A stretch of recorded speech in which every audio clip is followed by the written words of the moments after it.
Shalom Bapak Ibu serta saudara-saudari yang terkasih. Apa kabarnya? Semoga Anda semua dalam keadaan baik dan sehat. Pada hari ini narasumber kita adalah Romo Valentino Untung Polo Maing Okam. Selamat pagi Romo. Selamat pagi Bapak Ibu Guru Kabarnya semua. Romo? Baik. Baru minggu lalu ya Mo? Iya, Seminggu ya di MBK ya? tepat sepekan yang lalu. Sepekan yang lalu gini. Lalu Romo waktu dulu pertama kali kan di Kupang. Lalu tiba-tiba dapat tugas mesti ke MBK, tanda kutip paroki besar, Iya. ibu kota. Takut nggak Mo? Ya, saat dapat surat keputusan itu harus ke MBK. Lah, saya pikir saya harus buat apa di sana ini nih. Karena kalau lihat basic pengalaman selama ini belum pernah pelayanannya di paroki-paroki itu ya, tentu langsung ada rasa takut, cemas, khawatir seperti apa semua gitu. Nanti kira-kira mau buat apa di sana, apa yang harus saya lakukan di sana.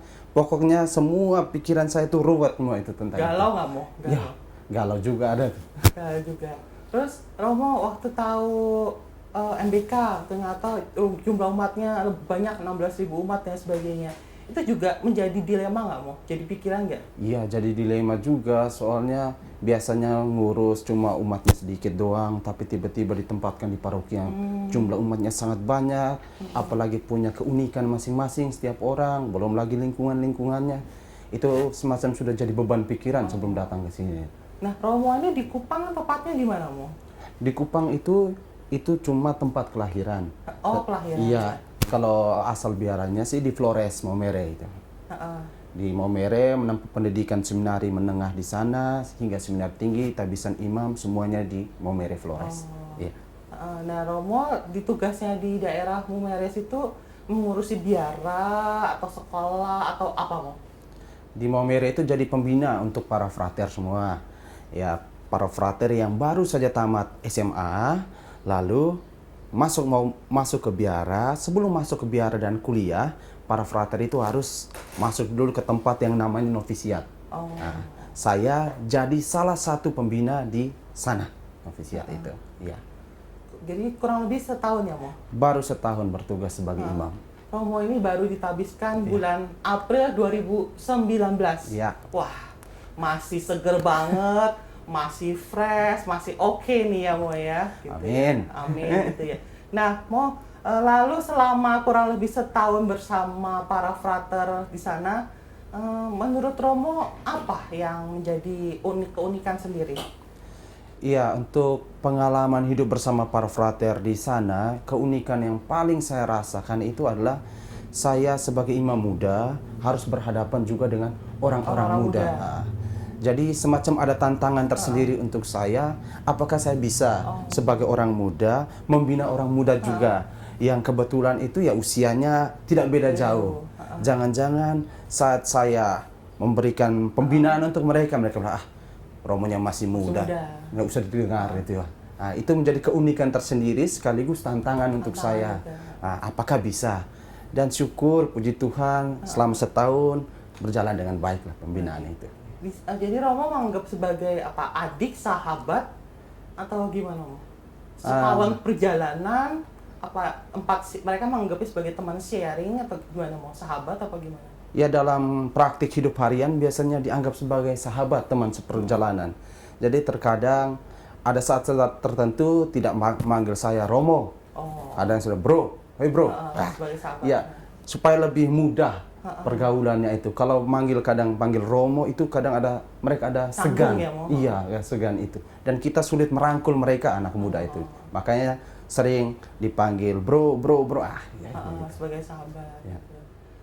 Jenuh nggak Mo mendampingi para frater yang muda-muda ini dengan, maksudnya kalau muda-muda kan mereka baru masuk, mungkin pola pikirnya berbeda, tingkah lakunya, sikapnya ini, jenuh nggak Mo kira-kira? Ya, mula-mula saat ditempatkan ke situ itu jenuh juga karena pengalaman gini, baru keluar dari rumah pembinaan, nah, ditabiskan jadi imam, tiba-tiba tugasnya masuk lagi ke rumah pembinaan. Wah, itu kadang teman-teman bilang, hidupmu memang hanya untuk di rumah pembinaan saja.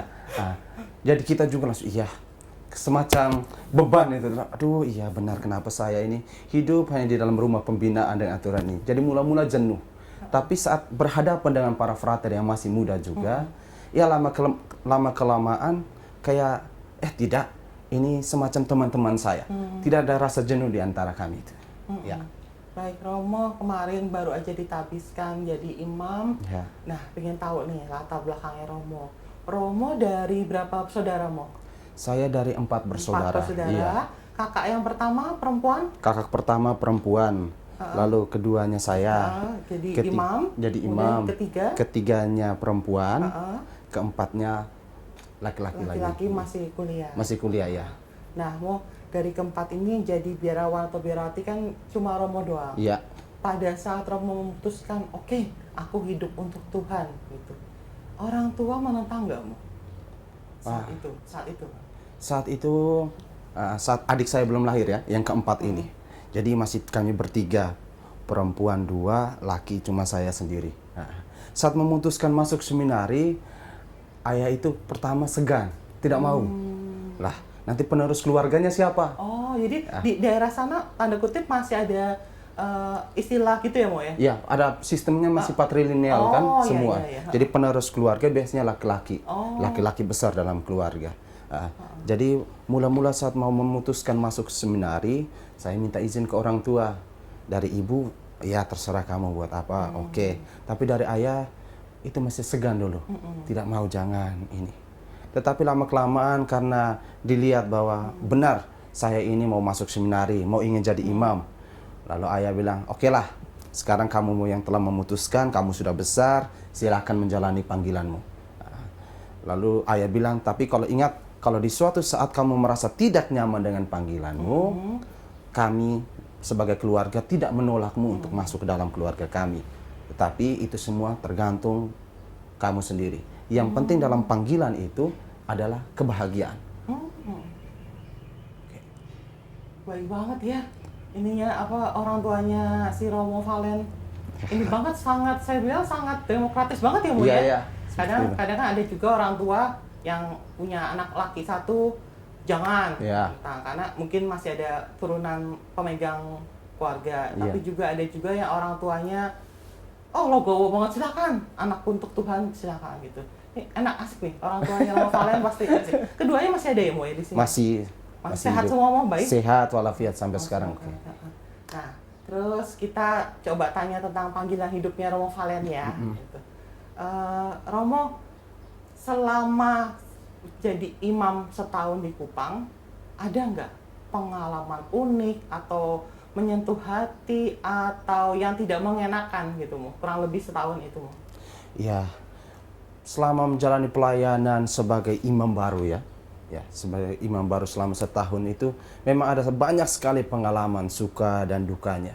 Pengalaman suka menurut saya, bagaimana bisa hidup bersama dengan orang lain di tengah komunitas yang juga masih, yang saya ceritakan tadi, masih anak-anak muda semua.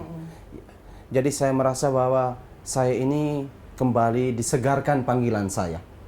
Selama sudah beberapa tahun menjalani kuliah, lalu tiba-tiba ditugaskan kembali ke tengah orang muda, ke tengah para frater muda, itu saya merasa panggilan disegarkan. Panggilan disegarkan. Oh iya, kalau tiba-tiba saya mengalami masalah, lihat para frater yang ceria, kesana kemari ceria, jadi semakin ingat bahwa ya, saya dulu ternyata seperti mereka ini. Jadi macam motivasi awal muncul kembali saat melihat mereka itu. Itu pengalaman yang bagi saya sangat meneduhkan, sangat menyenangkan sebagai seorang imam baru saat itu.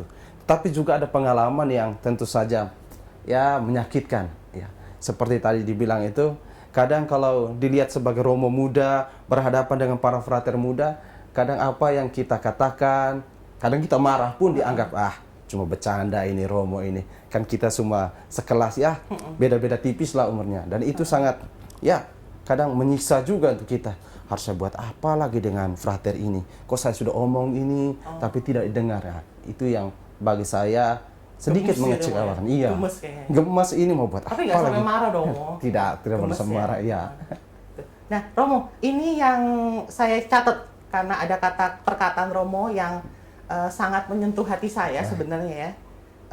Dikatakan seperti ini, Romo Valen mengatakan seperti ini, menjadi imam bukan prestasi Oh, atau prestis, melainkan rahmat Tuhan. Menjadi imam, saya telah menjadi plat kuning, bukan lagi plat merah maupun plat hitam. Artinya, saya menjadi bagian dari semua orang.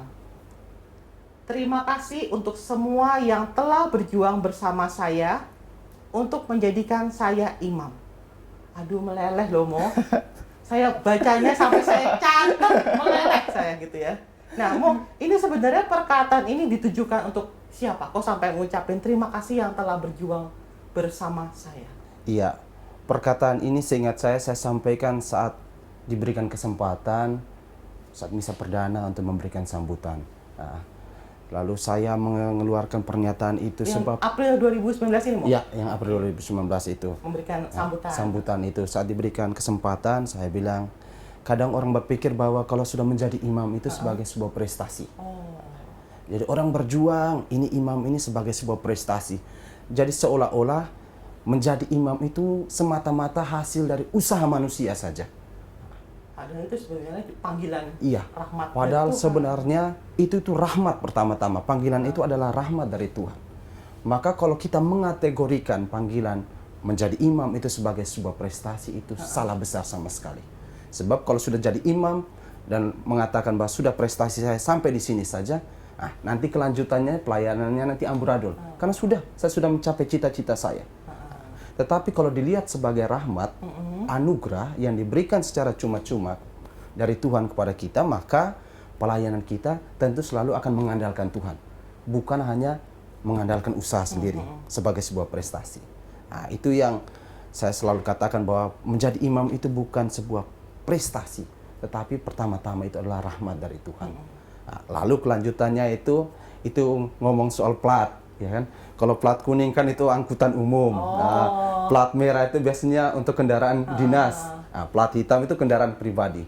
Jadi kalau sudah menjadi seorang imam, itu jangan pernah berpikir bahwa saya ini adalah milik keluarga saja. Milik keluarga. Sehingga plat hitam. Jadi kalau keluarga butuh ini harus diikuti. Atau bilang dinas, cuma melayani orang-orang yang berseragam itu. Tetapi kalau sudah menjadi imam, kamu itu adalah seolah-olah angkutan umum. Jadi siapapun harus bisa mendekati kamu dan siapapun harus bisa kamu dekati. Pelayanan itu tidak boleh pilih-pilih, yang ini saja atau itu saja. Keluarga saja, tapi kalau yang tidak saya kenal saya tidak. Tetapi semuanya itu harus dilayani secara seimbang. Karena kembali bahwa panggilan itu adalah anugerah Tuhan, bukan usaha saja. Kalau saya yang berjuang sendiri, saya yakin bahwa saya mungkin tidak jadi imam. Tetapi karena semuanya ini berkat dari Tuhan, maka saya yakin bahwa sekarang saatnya kalau sudah jadi imam, harus saya berikan pula anugerah ini kepada orang lain. Maka saya mengucapkan terima kasih kepada semua orang yang telah berjuang sehingga saya bisa mengolah rahmat dari Tuhan itu. Ya. Baik, jadi Bapak Ibu, rekan-rekan muda, ingat ya bahwa semua panggilan itu baik. Semua harus berasal dari Tuhan. Karena kalau seperti kata Romo Valen, kalau mengandalkan diri sendiri, maka kita juga nggak punya motivasi, maka akan jatuh.